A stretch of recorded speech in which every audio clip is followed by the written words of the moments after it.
Que a graça e a paz de nosso Senhor Jesus Cristo continuem nos nossos corações. Estamos felizes por mais esta oportunidade que o Senhor tem nos dado. Quero agradecer a confiança do pastor Joaquim Gonçalves Silva e também a paciência dos irmãos que vão me ouvir. Que Deus possa me ajudar nessa jornada. E nós estamos muito felizes. Eu quero dar uma boa noite lá para minha esposa, que está assistindo também pela internet. Deus abençoe a minha família. E os demais irmãos e todos os que estão ouvindo pela internet. Ouvendo, né? Pelo rádio também, que estão ouvindo, né? Deus abençoe a todos. Nós vamos ler a leitura dita, e após a leitura nós teremos o hino com o irmão Divino Pedrosa, pastor Divino Pedrosa, o livro da vida, né? Muito bom. Eu sou o bom pastor e conheço as minhas ovelhas, e das minhas ovelhas sou conhecido. Assim como o Pai me conhece a mim, também eu conheço o Pai e dou a minha vida pelas ovelhas. Ainda tenho outras ovelhas que não são deste aprisco. Também me convém agregar estas, e elas ouvirão a minha voz, e haverá um rebanho e um pastor. Amém? Por isso, o Pai que me ama, porque dou a minha vida para tornar a tomá-la. Ninguém mais tira de mim, mas eu de mim mesmo dou, e tenho poder para a dar e poder para tomá-la, tornar a tomá-la. Este mandamento recebi de meu Pai. Amém? Oremos. Senhor, nós queremos que o Senhor santifique esta palavra, para que nós possamos sentir na realidade o Teu Espírito movendo em nossos corações. E este cântico que possa fluir na nossa alma e animar os nossos corações. Amém, Senhor. Amém.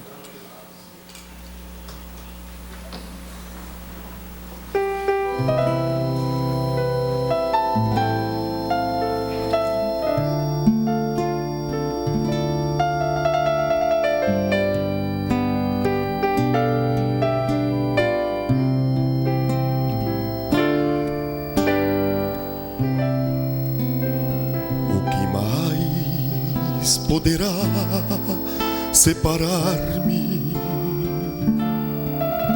desse amor que mudou minha vida.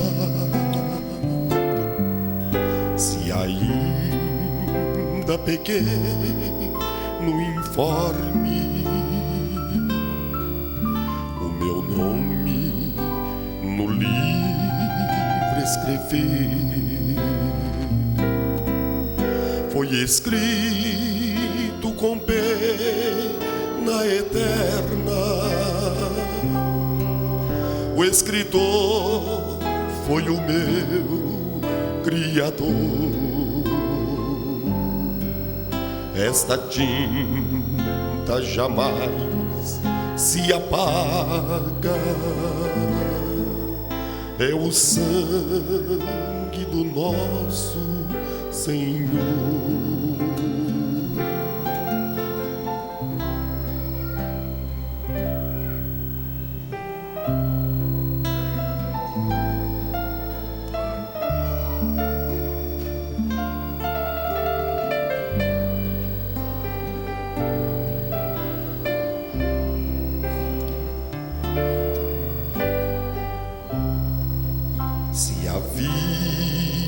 vida me traz tantos males, desafios que causam temor. Eu me lembro do livro da vida, do meu nome escrito com amor. Foi escrito com pena eterna. O escritor foi o meu Criador. Esta tinta jamais se apaga. É o sangue do nosso Senhor.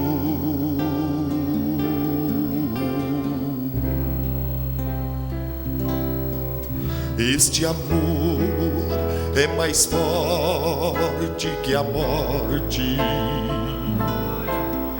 é mais forte também que a dor. Na esperança de vê-lo de perto, guardarei para sempre este amor.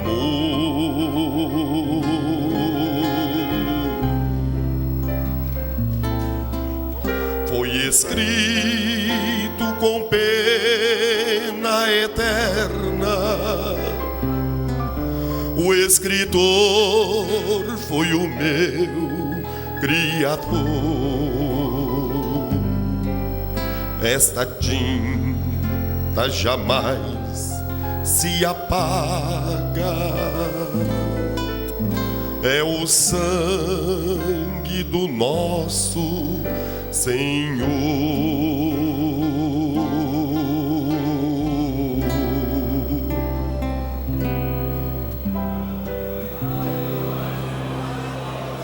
Amém.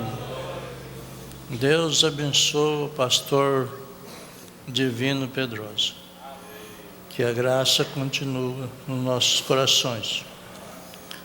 Nós vamos para a palavra. Eu queria falar um pouquinho, não sei se vai dar certo, não é? Mas eu quero falar sobre os dois mundos. Dois mundos. Nós observamos Jesus mostrando ali: eu sou um bom pastor, ou o bom pastor, e conheço as minhas ovelhas, e das minhas ovelhas sou conhecido, assim como o Pai me conhece a mim, eu conheço o Pai, e dou a minha vida pelas ovelhas. Ainda tenho outras ovelhas que não são deste aprisco. Também convém agregar estas, e elas ouvirão a minha voz, e haverá um pastor, um rebanho e um pastor. A leitura que eu li. Dá para se observar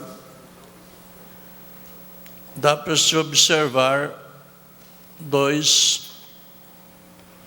rebanhos diferentes de pessoas, de ovelhas. Jesus, falando ali aos escribas e os fariseus, quando buscavam ele para prendê-lo, e ele disse: eu me retiro e buscar-me-eis, e morrereis no vosso pecado. Para onde eu vou, não podeis vos vir.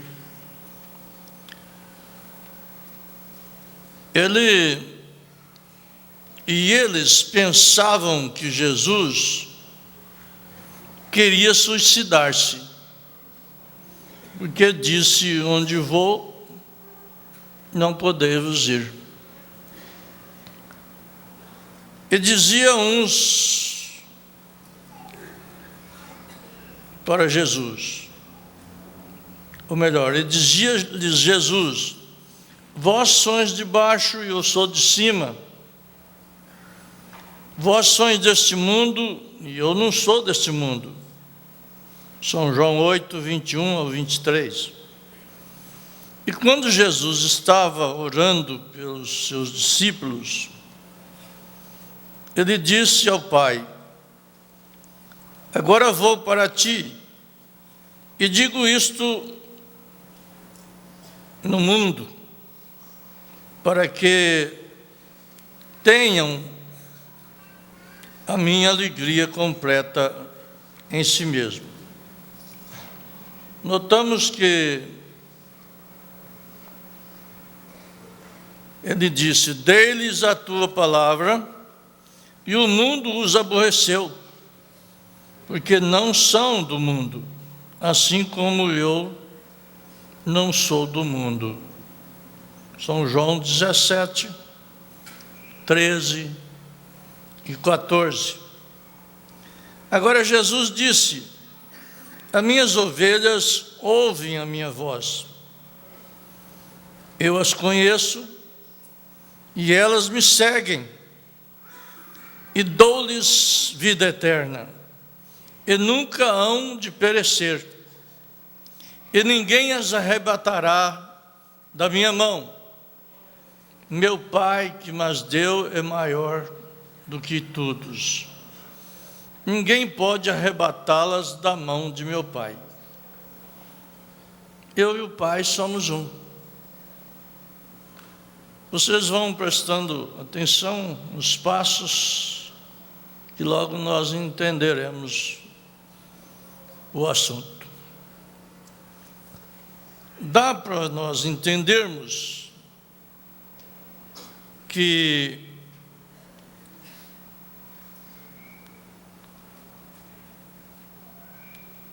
não era para todos que o Senhor Jesus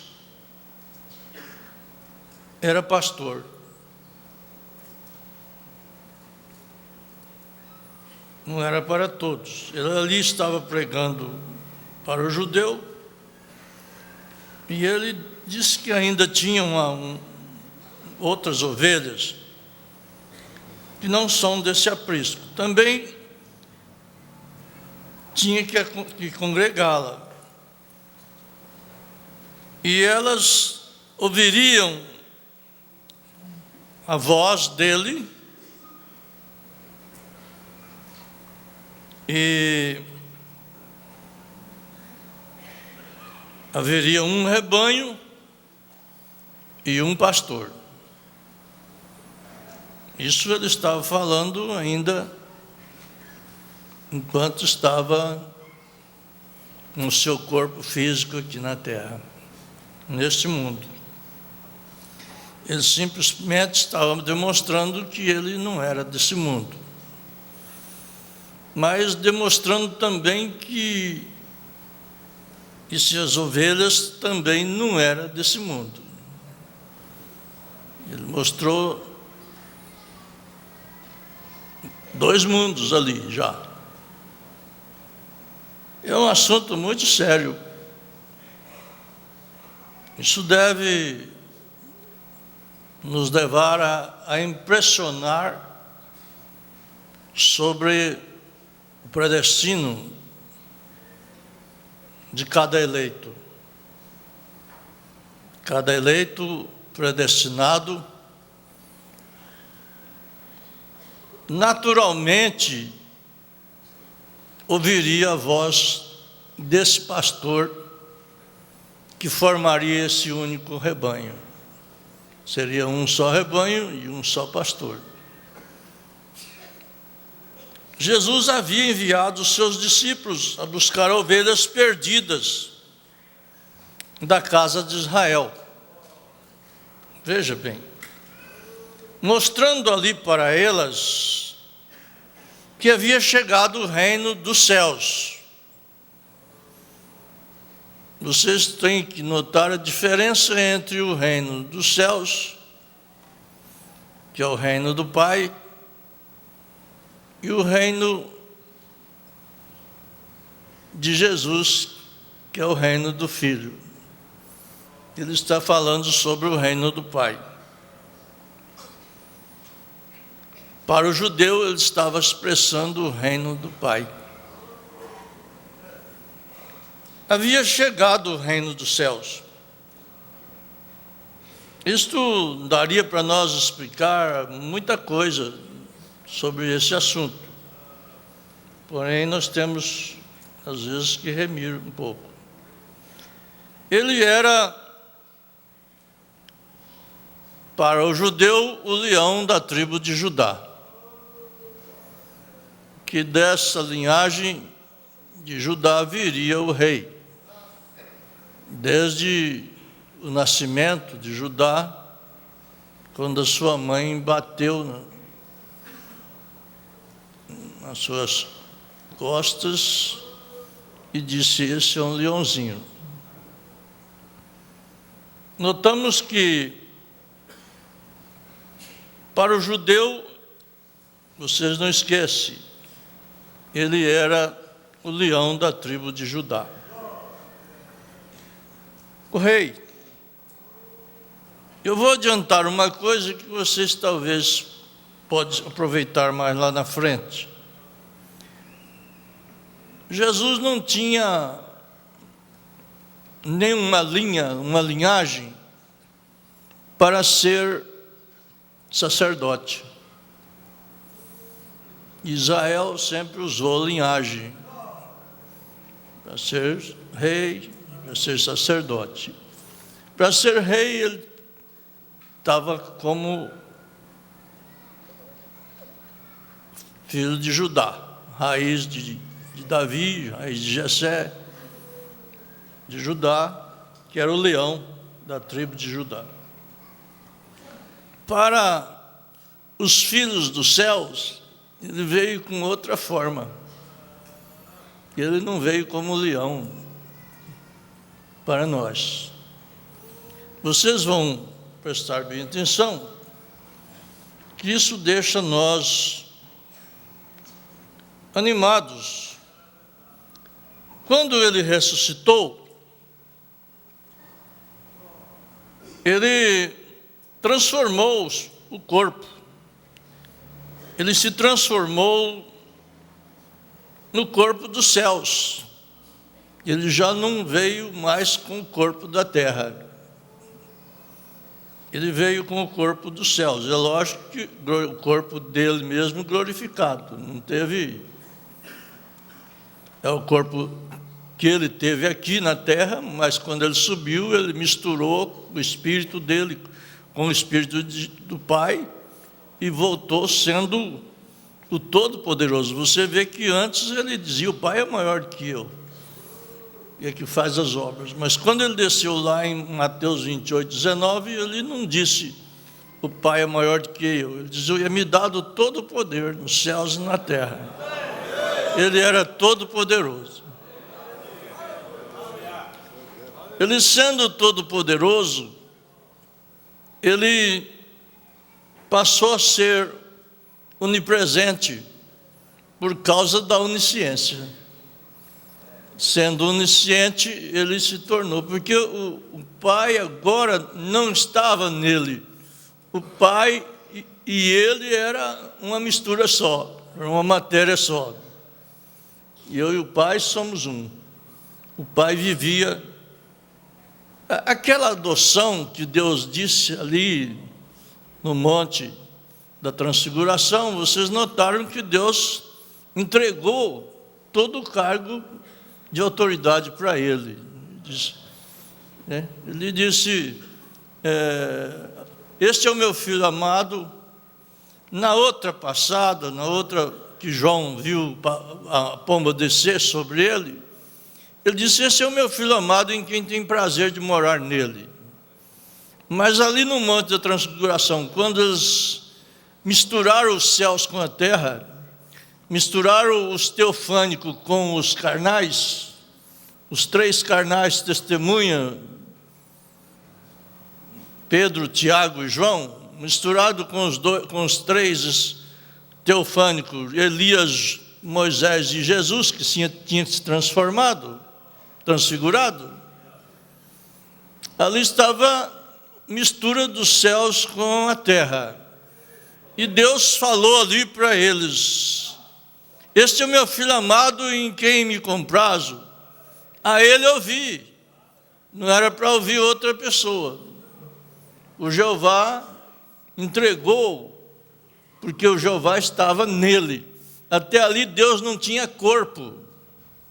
Dali Deus era só espírito. Por isso que Israel não conseguia aceitá-lo. Ele era um espírito. Eles criam que Deus era um espírito, Jeová era um espírito. Mas quando ele se fez carne, então Jeová recebeu um corpo, habitou naquele corpo.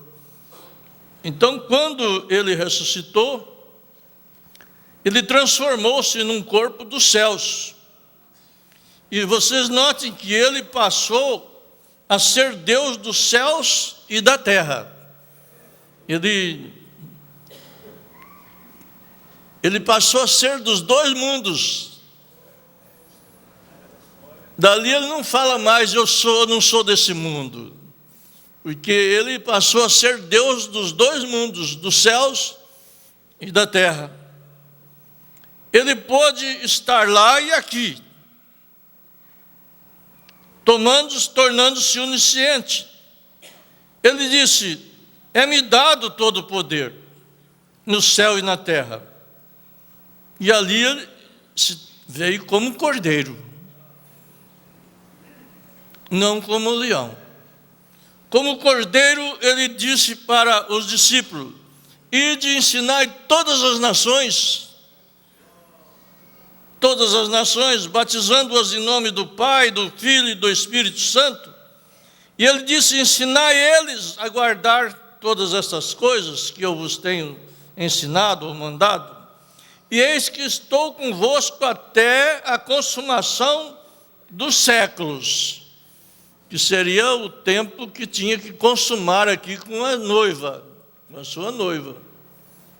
Eram contados como séculos. Séculos são 100 anos, centenas de anos. Agora nós vimos uma coisa estranha, que está difícil do povo às vezes se adaptar com estas promessas de Jesus Cristo. Veja bem, logo após ali 28:19, que ele começou a caminhar ali, nós vemos no livro de Atos, capítulo 1, os discípulos dizendo ali que ele ficou 40 dias com eles, ali na terra, ali com eles nesse mundo. Ele entrou no cenáculo, ali em Lucas 25, 24 ou 25, o cenáculo estava fechado. Eles estavam orando ali às escondidas, porque eles estavam com medo. E ele entrou sem nenhuma abertura, sem nenhum barulho. Entrou e disse: paz seja convosco. Foi um choque muito grande. Você já pensou, nós fecharmos todas essas portas aí, com medo de a polícia, de qualquer coisa? Poderá acontecer isso ainda, futuramente. E começar a chegar aqui aquelas personagens que já foram, né? Aquelas irmãs foram, aquelas pessoas que nós já congregamos aqui, nós já não estamos vendo mais. Às vezes a gente olha a fita de 30 anos atrás e vê gente, conta a quantidade de pessoas que estavam ali naquela fita, nós não estamos vendo mais. Você já pensou eles entrar aqui? Pastor Elias chegar aqui tranquilo e sentar aí? Vocês já estão assim, esperando, crendo? Tem fé para isso? Será que nós temos fé para isso? Oh Deus! Isso precisa fé diferente. Não é essa fé de vir à igreja. Não é essa fé de receber uma oração simples. Essa é uma fé anormal, além do natural. Não sei se todos verão, mas você já pensou, vocês precisar espremer lugares aí para sentar?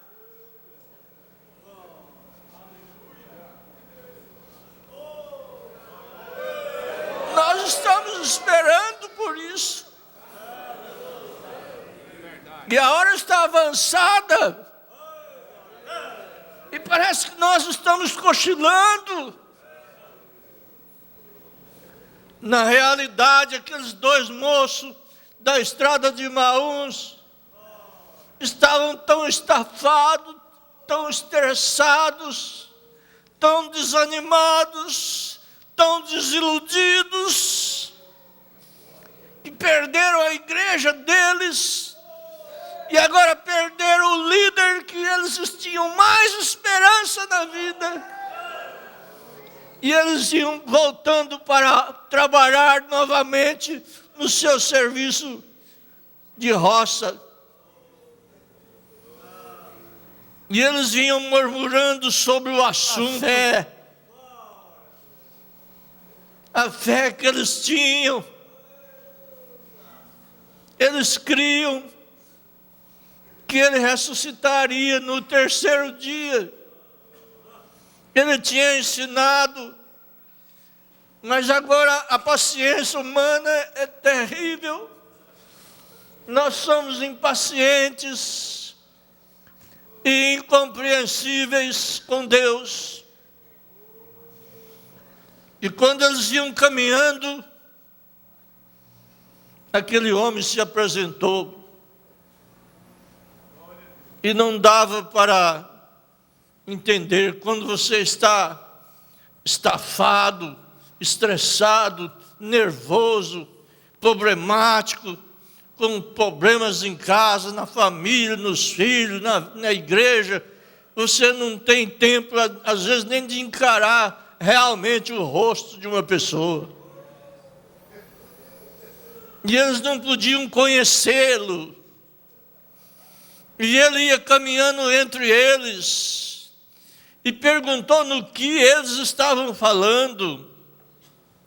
E eles diziam: você pode ser estrangeiro e não sabe, mas nós esperávamos o Mestre ressuscitar, e já é o terceiro dia e nada. Como isso é difícil. E quando eles prosseguiram um pouco, eles sentiam que ardia nos seus corações. Aquilo era o poder da onisciência e da onipresença de Deus, que estava se tornando ali um núcleo para aqueles dois homens. E quando eles entraram para comer, eles só puderam conhecê-lo pelos gestos. Cada pessoa tem um gesto. O gesto de Jesus tomar o pão para partir devia ter um gesto diferente dos outros todos. Cada um parte o pão de um jeito, né? E ele devia ter um gesto diferente. Quando eles reconheceram pelo gesto, ele os deixou. Mas ali nós vemos que estava andando com eles 40 dias, um homem com corpo do outro mundo. Um homem do outro mundo. ele sempre avisava eles: eu não sou desse mundo. E falava para os crentes que criam nele: vocês também não são.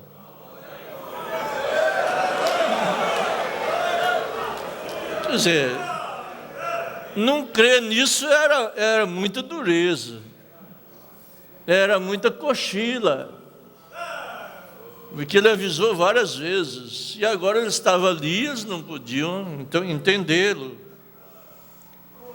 Mas com o tempo, eles foram entendendo, e ele mandou que eles, falando sobre o reino, ele mandou que eles fossem a Jerusalém e esperá-lo de volta. Quem sabe eles pensassem que ele ia voltar fisicamente outra vez. Ele falou: eu vou, e vocês esperam lá, e eu volto. Eu não vou deixar vocês órfãos, eu não vou deixar vocês sozinhos. Eu vou voltar para vocês, e eu vou ficar com vocês.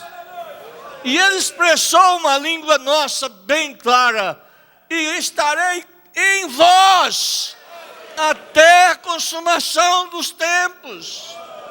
Em vós, não convosco, mas em vós, dentro de nós. Dava na lógica para aqueles crentes entenderem que ele não poderia vir fisicamente, ele não poderia entrar fisicamente. Qualquer um mais esperto um pouquinho dizia: como que ele vai morar em nós, em todo mundo, uma pessoa, uma personagem? Então, o bom pastor deixou o mundo. Ele subiu e deixou o mundo por 10 dias. O mundo ficou vazio. Creio que muitas tristezas, muitas esperanças, muitos temores, muitas aflições. Esperar é a coisa mais doída que tem. Se vocês soubessem o que é esperar uma coisa com ansiedade.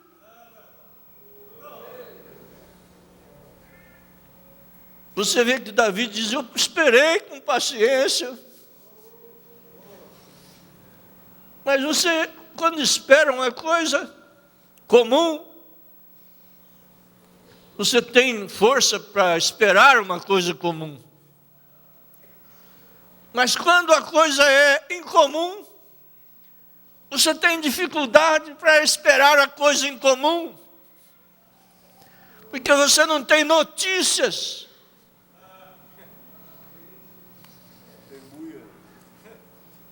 Você não tem notícia, você não tem como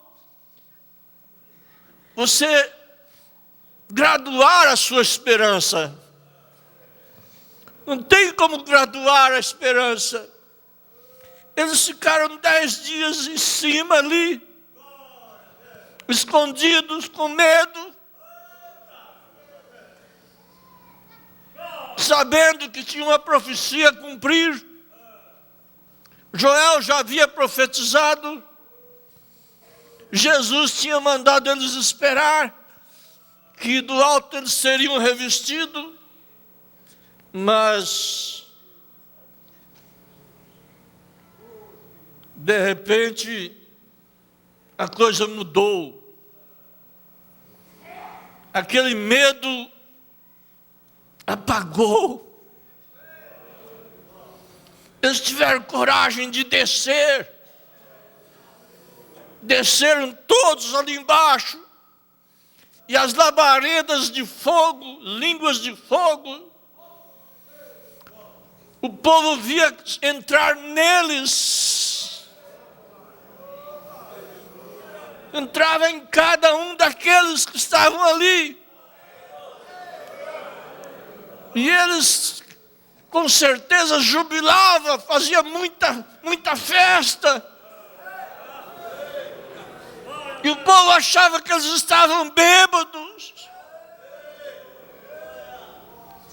E dali a pouco Deus usou um aparelho que ainda está difícil de ser perfeito aqui para nós no mundo. Falou na boca de Pedro a língua hebraica.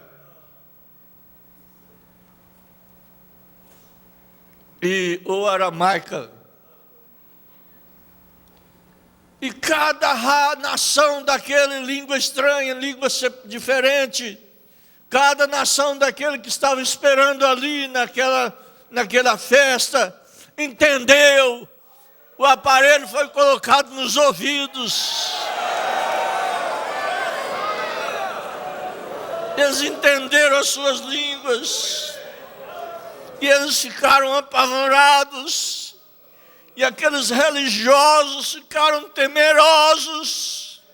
Porque a Bíblia diz que eles compungiram os corações. E compungir é sentir um medo tremendo. O coração se abala. E é um arrependimento grande a compungição.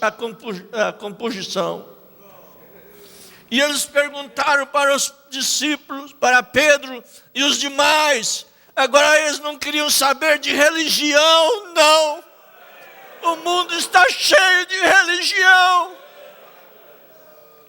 Eles estavam também cheios. E eles queriam saber como fazer para se salvarem. Como é ansioso, como é ânsias. Não sei se vocês entendem essa língua. Como é ânsias, não é ânsias de expor, é ânsias de entrar por salvação de alma. Quando a sua alma está perdida, você fica ansioso, você fica procurando aqui, acolá, até que uma palavra entra dentro de você e você descansa. E diz: agora minha alma descansa. A nossa alma tem sede de Deus. Ela tem sede. Aleluias. Glória a Deus. Jesus, veja, ele chega ali como um vento impetuoso. O mesmo vento que entrou nas narinas de Adão. Aquele assopro de Deus. A vida eterna dos filhos. Jesus já havia soprado nos 11 discípulos, e dito: recebei o Espírito Santo. E disse: aqueles a quem perdoardes os pecados, lhes serão perdoados. E aqueles a quem lhes reterdes, lhes serão retidos. É um perigo brincar com um membro desta noiva de Jesus Cristo. É um perigo grande brincar com este povo. Esse povo não é desse mundo. O mundo está enganado com esse povo. Essa fé que nós temos não é desse mundo. Nesse mundo não teria uma lição como essa. Nesse mundo não tem um escritor que escrevesse como esse profeta escreveu. Ele não escreveu de si. Foi o Deus Todo-Poderoso que escreveu. Aleluias! Receber esta mensagem na alma, não na vida comum, não no corpo, para ser bom pastor, para juntar dinheiro, para ter fama, para ter coisas, mas receber essa mensagem dentro da alma.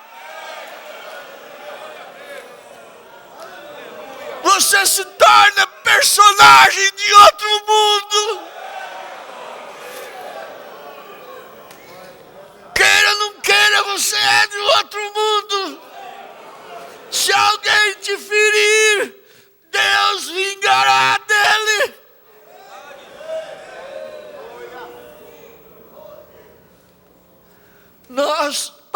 parece que não estamos entendendo o poder que Deus tem dado para nós através dessa mensagem. O que a gente observa é isso. Os crentes parece que estão levando um pouco mais religioso, um pouco mais formal. Parece que nós não estamos sentindo os ventos da eternidade. O tempo está harmonizando com a eternidade. Você sabe o que é harmonizar? É finalizar um e entrando o outro. Está sumindo o tempo. E a eternidade está puxando o tempo. Bem, por isso que nós vemos tanto problema, tanta dificuldade, tanto desespero, tanta aflição. O mundo está em aflição, o mundo. Não é o nosso estado, nossa cidade, a nossa personagem. O mundo está em aflição. Eles fazem reuniões e políticos novos, e assim as coisas vão piorando. Não pode o mundo melhorar, o mundo tem que piorar. Ele está acabando, está estreitando o espaço para os filhos de Deus. O nosso espaço está curto. Nós temos pouco caminho para andar. Aleluias! Glória a Deus! Agora veja, Jesus já havia soprado neles. Então, ali em Atos 2, 37 e 38, o bom pastor voltou. O bom pastor voltou em uma forma diferente, em uma forma de Espírito Santo. Cristo, na forma do Espírito Santo, voltou ali, propriamente para entrar em cada homem predestinado, em cada mulher predestinado, e cada homem que tinha seu nome e que tem seu nome escrito no livro da vida do Cordeiro antes da fundação do mundo. Não é depois do mundo, mas antes da fundação do mundo. Esse nome está escrito lá. E esse nome ninguém pode apagar. Esse nome é seu. Esse nome, de qualquer forma, você viria para esta mensagem. Esta mensagem não veio para todo mundo. O Evangelho de Jesus Cristo veio para todo mundo que crê. Todo aquele que crê e for batizado será salvo. Lucas 16. Mas esse Evangelho que nós pregamos não veio para todo mundo. Veio para os predestinados. E esses predestinados são chamados por decreto. É por decreto. Quem sabe o que é um decreto, sabe o que é um decreto. O presidente, quando vai fazer um decreto, ele não toma conselho de ministro de ninguém. Ele faz o decreto. Deus não queria saber se você era cachaceiro, vagabundo, ladrão. Deus não queria saber se você fosse. Aleluias! Glória a Deus! Aleluias! Oh, Deus, ajuda nós a entendermos isto, Senhor. Ele não queria saber onde você, em qual corpo você nasceu. Ele sabia que tinha uma pequena luzinha aqui, fumegando, quase apagando no meio das trevas. Ele diz numa dessas mensagens novas, ele viu essa luzinha,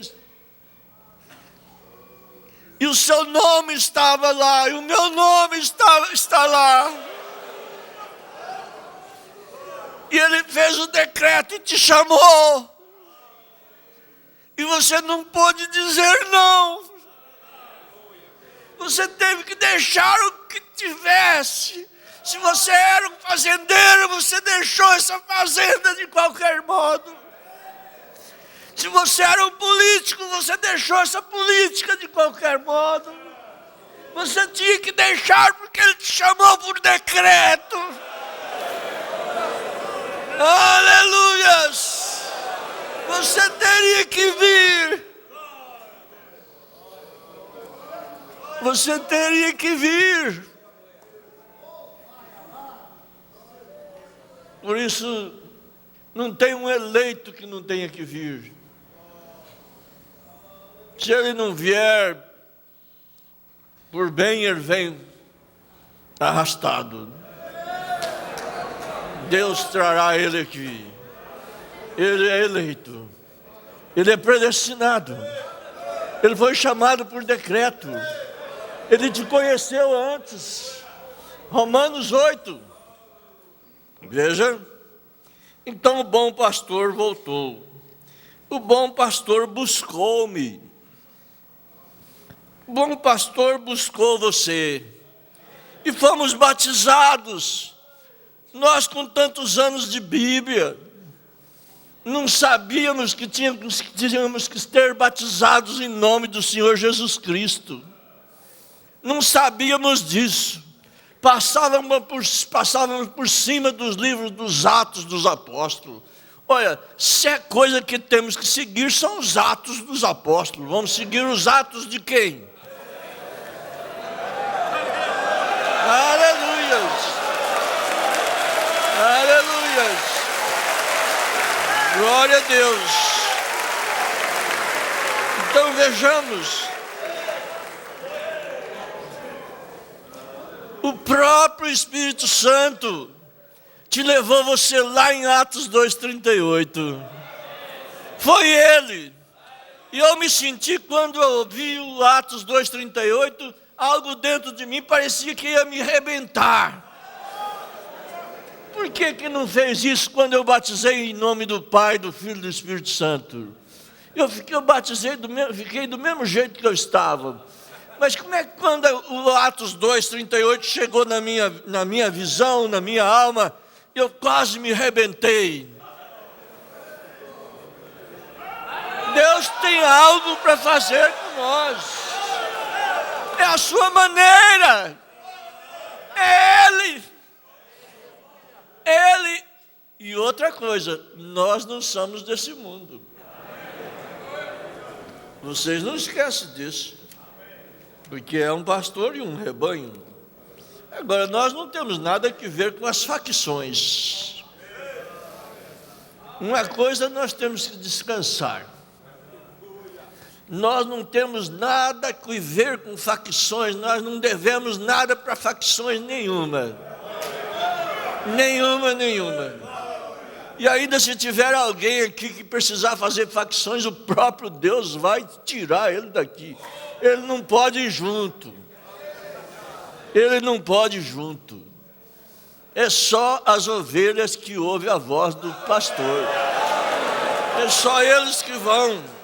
Veja bem, nós bem sentimos um corpo carnal e que Deus providenciou para nós alimentos temporários para esse corpo, vindo da terra, e dentro desse corpo um espírito que se alimenta das influências cósmicas, que nos judia, que nos maltrata, mas Deus ordenou esses planetas governar nós. E Ele não ordenou nós governar eles. Deus ordenou nós governar os animais e as plantas, as árvores, mas não mandou nós governar os astros. Ele disse que os astros governariam nós. E às vezes você tem que fazer uma coisa que o seu nascimento te obriga a fazer. Você é obrigado a fazer aquilo. Por quê? Deus mandou ele.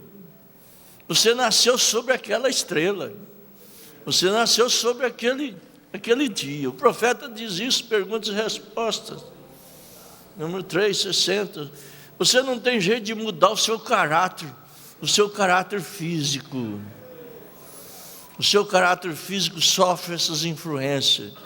E é por isso que nós estamos todos estressados, perigosos nós morrermos de infarte, porque nós estamos dando muito lado ao nosso lado físico.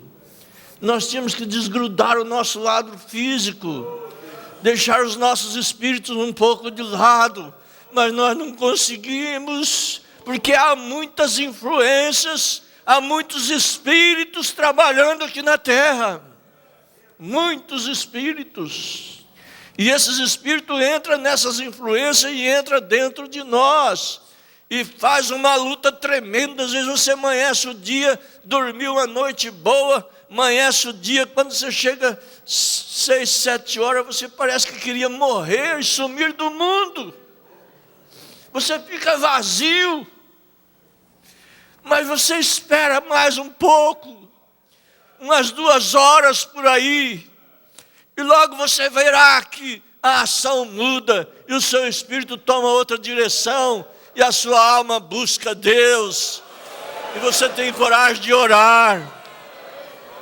Porque quando o homem está no estado cósmico, ele nem orar ele tem coragem, e se ele orar não sai do telhado. É quando o homem, ele tem que esperar, ele tem que esperar algo arder dentro dele. Veja bem, é uma pressão, é uma grande pressão.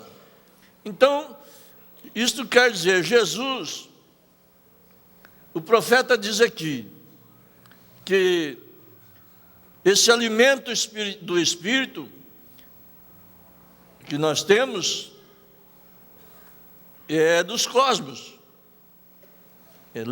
as influências cósmicas, mas dentro desse Espírito, vocês têm que entender isso, dentro desse Espírito tem uma alma, e essa alma não é terrena, o Espírito é terreno, o corpo é terreno, e essa alma é do outro mundo, por isso que nós somos do outro mundo.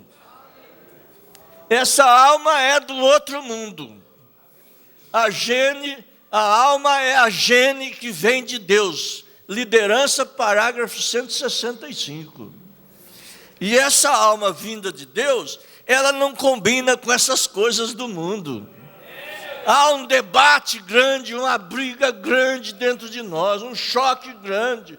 Nós somos os povos que mais sofremos, porque choca a natureza conosco.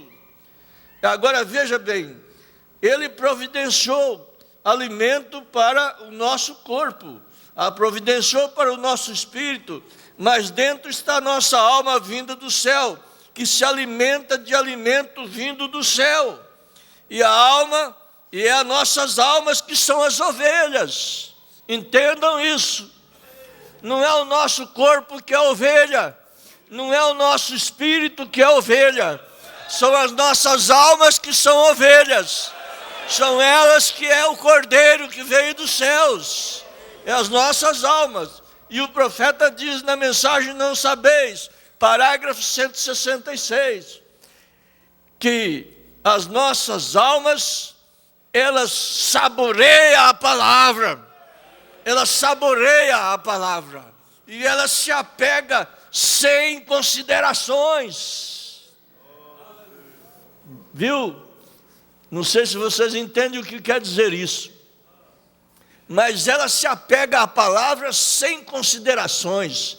Não importa o que você fala, o que você diz, o que o outro diz, a minha alma se alimenta da palavra, a palavra entra dentro dela. Não faz mal o que os outros falam, o que os outros comentam, Não, quando você lê uma mensaginha desta aqui, olha, você lendo uma mensaginha desta aqui, a sua alma se alimenta dela. Aleluias! Ela fica forte. Ela tem força para dar passos. É por isso que você sofre. Porque você quer dar mais valor para o seu corpo, para o seu espírito. E você dá pouco alimento para a sua alma. Você lê pouco a mensagem. Você não tem coragem de abrir uma mensagem dessa e ler, e tornar ler, e tornar ler, e tornar ler. Se fosse um pudim, você comia até estourar. E acabava com o seu físico. Mas a mensagem é alimento para a sua alma, para o seu coração. Aí dentro tem algo que chama por essas mensagens. Quando eu pego uma mensagem nova, às vezes eu perco o sono até. Enquanto eu não ler ela inteira, eu não estou tranquilo. Porque eu creio que Deus não enviou essas mensagens simplesmente para nós termos um monte de mensagem. Agora veja, nós notamos que a nossa alma saboreia, e ela é sem consideração. Foi por isso que Jesus disse: eu sou o pão que desceu do céu. Veja, Davi dizia: a minha alma tem sede de Deus. Agora, para entrarem nisso, então, na ressurreição, quando Ele se fizer visível, nós seremos feitos visíveis também. E teremos um corpo semelhante ao seu próprio corpo, glorioso. Pois então nós viermos do mundo espiritual. Eles nos trará com Ele. Todos os que estão mortos em Cristo, Deus os trará com Ele. Que esclarecimento, diz o profeta. Meu Redentor vive, parágrafo 50. Quem sabe nós não estamos preparados ainda para a chegada desse povo, hein? Quem sabe? Quem sabe as nossas brigas aqui são brigas naturais. Quem sabe nós estamos como crianças brincando, né? Eu me lembro que eu era criança, brincava, nós não tínhamos brinquedo, fazia de carretel de linha, e fazia aqueles caminhãozinhos, e eu e meu irmão, eu era muito nervoso, brigava com meu irmão, dali a pouco eu pegava um tijolo, eu quebrava todos os brinquedos, e depois nós íamos fazer tudo de novo. Meu irmão era calmo demais, saía quieto, falava para minha mãe: ele quebrou tudo. Minha mãe pegava uma vara e dava um monte de vara. Dali um dia eu estava caçando aquelas latas para fazer outra vez os brinquedos. Quem sabe nós estamos desse jeito aqui, quebrando os brinquedos, fazendo desaforo para o outro. Quem sabe? Será que nós não precisamos mudar? Será que nós não precisamos mudar? Será que a nossa vida vai continuar desse jeito? Será que nós não temos que ter outro tipo de vida para seguir essa mensagem? O que será de nós? Veja, a nossa fé não tem impedimento. Nada pode impedir. Você não pode jogar a culpa em nada. Em nada, porque é individual. É você e Ele. A responsabilidade é sua. Ele te deu. Você já é salvo. Só você tem que não brincar com a coisa. Você tem que levar sério isso. Porque é sério. Vai chegar a hora do sério e você não está pensando que ainda é brincadeira. Esse é o perigo nosso. Você sabe? Eu fico pensando, eu de vez em quando estou olhando na minha igreja, alguém que já foi, vê se vejo alguém diferente, já os diáconos já trazem, não, é fulano, mora em tal lugar aí, tá bom. Tá bom. Mas uma hora dessa vai chegar aqueles velhinhos que já foram e que deram tão bons testemunhos e que vão chegar lá e arrumar um banquinho para sentar, e novos. Vai ser difícil, gente, né? Tem que ter fé, né? Eu creio que Deus vai dar uma maneira da gente sentir pelo menos que nem os dois de mãos. Pelo menos que nem os dois de mãos. Pelo jeito da irmã sentar, pelo jeito do irmão sentar, pelo jeito do irmão chegar, pelo jeito dele vestir, o coquinho da irmã, quem sabe? Aleluias! Aleluias! Aleluias! Nossa fé não tem impedimento. Ela encontra uma fonte que o povo não sabe nada a respeito.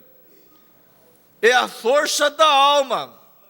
Essa força da alma é a força da redenção, que foi redimida pelo sangue do próprio Pai, o próprio Deus. E Ele se fez carne e habitou entre nós, São João 1. Assim podendo viver em dois mundos, redimidos pelo sangue, entramos na redenção pelo poder. Veja, para chegarmos à redenção plena, o corpo glorioso, porém nossa jornada, ela foi tipificada pelo nosso profeta, tipificada por Israel, como Israel. E vemos que em Êxodo 12, verso 10, a redenção pelo sangue foi o que Deus ordenou, um cordeiro para ser morto em toda a casa, como que não era para sobrar nada. Nada da palavra você pode deixar para trás. Nada da Bíblia é coisa de ficar deixando para trás. E o último julgamento, agora que estava para cair, Deus ia cumprir sua palavra ao pé da letra. E o profeta disse que aqueles julgamentos passados, que foram no tipo perfeito do julgamento que estão para cair agora, redenção pelo poder, parágrafo 34, 35. Eu estou adiantando um pouquinho. Parágrafo 34, 35 e 36. A última praga que assolou o Egito foi a morte. Mas antes daquela morte chegar, um pacto foi feito para aquela morte, para todos os que desejassem escapar dela. E o último inimigo que vai assolar a igreja, veja, o último inimigo que vai assolar a igreja agora é a morte. É morte espiritual, diz o profeta. Aqueles que não seguirem a Cristo no batismo do Espírito Santo secarão espiritualmente. Secarão espiritualmente. Veja, as igrejas, vocês notem, vocês podem ver isso agora. Elas estão se secando. Secando espiritualmente. Ele não está falando da noiva, ele está falando das igrejas, da igreja. As igrejas estão piorando. Seus membros estão simplesmente vivendo do modo que querem, fazendo o que bem entendem, dizendo estarem certo. Veja, aí podemos gritar: oh meu Deus, guia-me pela vereda da justiça. Guia-me pela vereda da justiça. Nós precisamos da vereda da justiça. Mas veja bem, o profeta diz aqui: muitos daqueles velhos santos que foram para a sepultura, mas um dia desses, além de um novo mundo, quando eles entrarem na terra prometida, a bandeira da cruz estará sobre nós e cantaremos o hino de vitória. Redenção pelo poder, parágrafo 83. Muito embora o profeta disse que quando o sobrenatural havia sido feito, um povo incrédulo seguiu por causa do sobrenatural. Nós temos isso também, Êxodo 12, 38. E subiu também com suas ovelhas uma mistura de gente.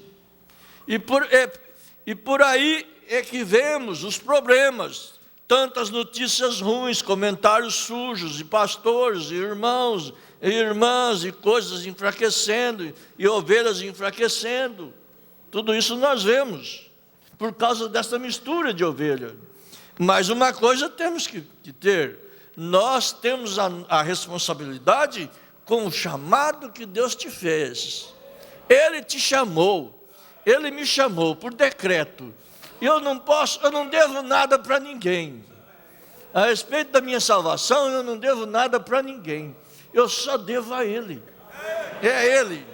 Então Deus tem um alimento para a sua alma, que é a palavra.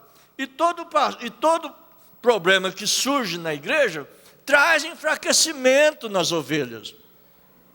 As ovelhas se enfraquecem, elas sentem fraquezas, elas vão fracassando como as ovelhas naturais. Vai andando, vai caminhando, elas vão sentindo fraquezas, fracasso. Mas todo bom pastor era como Davi. Davi tinha um cajado, e aquele cajado às vezes feria alguma ovelha, mas nunca, diz a história, que os verdadeiros pastores botavam sempre uma cabra junto com o rebanho.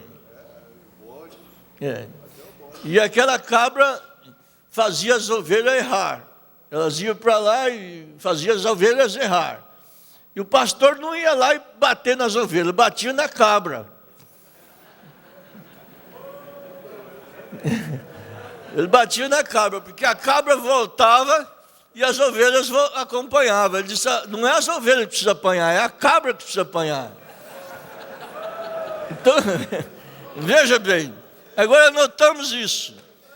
Ele tinha um cajado que ele batia ali. Mas às vezes ele olhava e a ovelha não estava precisando de apanhar. A ovelha estava com uma fraqueza. É difícil o pastor enxergar a fraqueza das ovelhas. Ele sempre se coloca como vítima, como sofredor, como está sofrendo demais. Mas as ovelhas é difícil ele ver elas sofrer. Eles querem que elas acompanhem ele. Vai na frente, quer que acompanhe. E às vezes fica tocando até por detrás, né? Mas o pastor, o certo dele é ir na frente e as ovelhas atrás. Eu fui pastor um bom tempo quando era criança. Então, se você sentar num lugar e ficar calado ali, as ovelhas não saem do lugar, ficam em volta de você berrando ali, até se levantar e ir embora. Aí você levanta e vai, ela vai atrás. Então, o bom pastor, ele tinha um cajado para bater. Mas na mensagem Redenção e Regozijo 119, o profeta diz: Davi, sendo pastor, ele tinha uma pequena alforge, e que carregava de lado, sempre assim, carregava aquele alforge, e tinha mel nela. Os velhos pastores ainda fazem isso na Palestina. E quando suas ovelhas ficavam enfermas, fracas, daquele jeito, então ele pegava e esfregava um pouco de mel nas pedras, nas rochas, nas pedras, sabe? Porque as ovelhas iam lamber o mel, ela gosta do mel. Mas ele ponhava nas pedras para ela receber o ferro, porque o ferro alimenta e fortalece o sangue. Quando você está com o sangue fraco, toma ferro. Então, elas lambiam aquilo ali para fortalecer. E logo elas estavam caminhando um pouquinho mais apressada. Você note que quando você tem o Espírito Santo, você enfrenta muitos obstáculos. Mas temos que nos apressar. Nós não podemos deixar alguém para trás. Se ela foi chamada, coloque o mel naquela rocha. O mel é o amor. A rocha é a revelação. Dê palavras de revelação para elas, que elas possam sentir-se fortalecidas, que ela possa sentir mais forte para caminhar um pouquinho avante, porque Deus esconderá nós em goze, como Israel foi escondido em goze, Deus esconderá nós no rapto. Ele vai esconder nós no rapto para tratar aqui. Amém? É isso que eu tinha.